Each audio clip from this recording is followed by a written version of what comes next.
friends, welcome back to my channel English Words by Kirit. Today we will take up a topic of class plus one. The topic is landscape of the soul. So आज हम topic landscape of the soul करने जा रहे हैं और इसके अंदर basically express किया गया है आर्ट क्या है, चाइनीज आर्ट क्या है और यूरोपियन आर्ट क्या है. सो पहले ये चैप्टर किस चीज के ऊपर फोकस करता है वो डिस्कस करते हैं. Lesson sees art as a spiritual journey to the inner recesses of the painter's mind. Art यानी कि दिमाग की ऐसे उपजय जो कि हमें मुक्ति का रास्ता दिखाता है. So art is inner one, spiritual one, it has much deeper meaning. और अ लेमैन व्यूअर, अगर कोई आर्टिस्ट नहीं है तो वो कैसे करेगा, कंसेप्चुअलाइजेस आर्ट ऑन इट्स विजुअल, जैसे उसे दिखेगा वही वैसे ही एक्सप्रेस करेगा. फिजिकल एस्पेक्ट्स, फिजिकली उसे सामने क्या क्या दिख रहा है वो उस वे से लेगा. लेकिन the painter can show the way of its soul, कि उसने उस पेंटिंग के अंदर क्या बनाया, क्या दर्शाया, सिर्फ आर्टिस्ट बता सकता है, लेकिन एक व्यूअर इस बात के बारे में कुछ नहीं कर सकता. तो बेसिकली आर्ट क्या है, आर्ट एक मुक्ति का रास्ता है जिसके द्वारा आर्टिस्ट मुक्ति पाता है. और लेमैन है जो उस पेंटिंग को समझने की कोशिश करता है जैसा उसे दिखता है, लेकिन आर्टिस्ट को ही पता है उसने क्या बनाया है. सो अब चलो कहानी के आगे बढ़ते हैं. यहाँ पर कहानी के अंदर बहुत छोटी छोटी बारीकियां जो डिस्कस की गई है. Chinese tale about the painter Wu Daozi 18th century का एक निपुण पेंटर रहा है जिसने कि टैंग शासकों के लिए पेंटिंग बनाई. He was commissioned for a painting and he was making a painting, and once he does one day's job he covers the painting. किसी को वो पेंटिंग देखने का हक नहीं था. Only the emperor could see or the painter could see. तो जब वो पेंटिंग कंप्लीट होगी, the emperor was quite impressed by the artist's work. जो सीन था, माउंटेन्स थी, ट्रीज थे, वो उसको देख के बहुत फैसिनेट हुआ. और जैसे ही राजा ने पूछा कि ये पहाड़ों के नीचे क्या है, तो he told them there is a cave. और वो केव के पास जाता है और बताता है राजे को कि the scene is very beautiful, inside splendor है. तो वो ताली बजाता और केव के अंदर जाता और साथ ही साथ राजे को भी जाने को बोलता है. लेकिन as soon as the painter got into the cave, the painting vanished along with the painter. वो पेंटिंग के साथ साथ उस आर्टिस्ट को भी मुक्ति मिल गई, वो दोनों गायब हो गए. लेकिन एम्परर वो वहीं का वहीं खड़ा रह गया. उसे वु तौसी की पेंटिंग का एक्सप्रेशन क्या, वो कैसे उसने मुक्ति पाली, ये सारे उसके लिए बहुत बड़े कंफ्यूजन ही रह गई. उसके बाद role of such stories in China's classical education.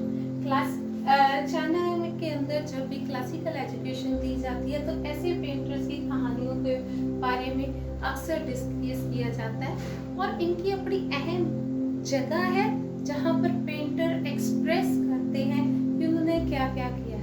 एक पेंटर जिसने कि एक ड्रैगन बनाया था, ड्रैगन को पेंट किया था ऑन अ काइट, वो उसकी आंख को पेंट करने से डरता था क्योंकि he had a fear that dragon may come out and may kill him, कि वो मारा ना जाए.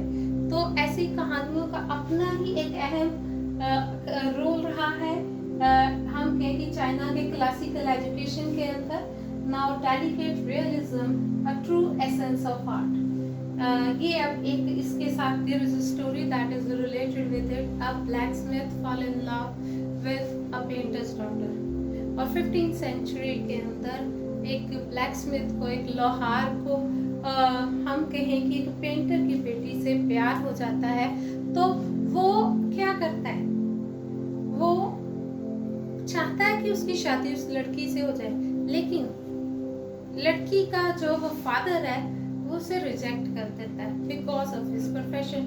तो वो चोरी से आता है, he sneaked into his studio और उसके कैनवस के ऊपर एक हाउस फ्लाई, मक्खी बना के चला जाता है. एंड नेक्स्ट डे जब वो पेंटर आया, जो मालिक का, लड़की का फादर था, वो वहां पर आया तो मक्खी को उड़ाने की कोशिश करता है और फिर उसे पता चलता है that is not the real fly but it is a painting, और काफी इम्प्रेस होकर उसने उसकी शादी अपने लड़की के साथ करवा दी। सो अब हम जानना चाहते आर्ट का एम क्या है। आर्ट का एम स्पिरिचुअल ट्रेनिंग है, मुक्ति है, मोक्ष की प्राप्ति है। A painter and artist can get salvation through its painting. So अब कहता है कि अगर हम चाइनीज व्यू और यूरोपियन व्यू को कंपेयर करते हैं तो चाइनीज व्यू है स्पिरिचुअल वन है, इनर वन है, जो कि हम कहें कि वो पेंटिंग को इस वे से एक्सप्रेस करता है जिस तरह से वो नहीं दिखती। But the aim of art क्या है? आर्ट का एम मुक्ति दिलवाना है, आर्टिस्ट को वो रास्ता दिखाना है जो स्पिरिचुअल वन, इनर वन को, और लास्ट में उसे हम कहें कि शांति मिले, मुक्ति मिले। तो अब contrasting interferences of two stories, अगर हम बात करें यहाँ पर चाइनीज पेंटिंग है या यूरोपियन पेंटिंग है, ये बिल्कुल एक दूसरे के विपरीत है। यहाँ पर चाइनीज पेंटिंग है, इनर वन है, स्पिरिचुअल वन है। यहाँ के ऊपर हम कहें कि शेंशुई की कंसेप्ट को इंट्रोड्यूस किया गया, जहाँ पर शेंशुई का मतलब वाटर है, और यहाँ पर लैंडस्केप को दिखाया गया है। यहाँ पर हम कहें कि माउंटेन्स है, वो माउंटेन इज यांग, यांग का मतलब है हम कहें कि horizontal view, upper one that goes the path that directly goes into the heaven, and yin जिसे कि वाटर कहा गया जो कि हॉरिजॉन्टल है, जो धरती के ऊपर धरातल है, और ये हम कहें कि फीमेल क्वालिटीज को रिप्रेजेंट करता है, और जहाँ पर माउंटेन मेल क्वालिटीज को रिप्रेजेंट करता है। और यहाँ पर यूरोपियन आर्ट बिल्कुल फिगरेटिव है, यहाँ पे फिगर्स बनाए जाते हैं। यहाँ पर पेंटर को पेंटर की पेंटिंग को समझने के लिए हमें पेंटर से पूछना पड़ता है, समझना पड़ता है, कहाँ से एंटर करें, कैसे अंडरस्टैंड करें। लेकिन Chinese art is the deeper one, spiritual one, inner one.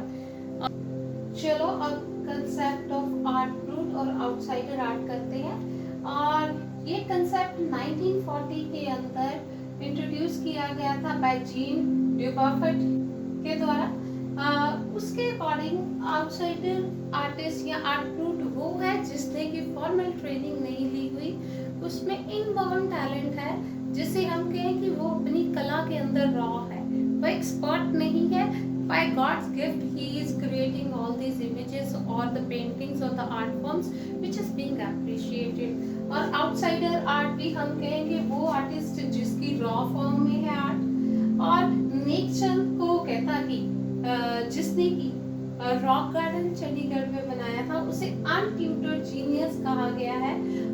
और स्प्रिंग 2005 के अंदर रॉ विजन बेस्ड मैगजीन के ऊपर नेकचंद की रॉक गार्डन में बनी हुई स्टैचूज, जिसके अंदर लेडीज जो कुएं से पानी भरती हुई है, वो तस्वीर इस मैगजीन रॉ विजन के टाइटल कवर पर बना, और यूनेस्को ने नेकचंद के एफर्ट्स को रिकॉग्नाइज किया, नेकचंद के काम को अप्रिशिएट किया।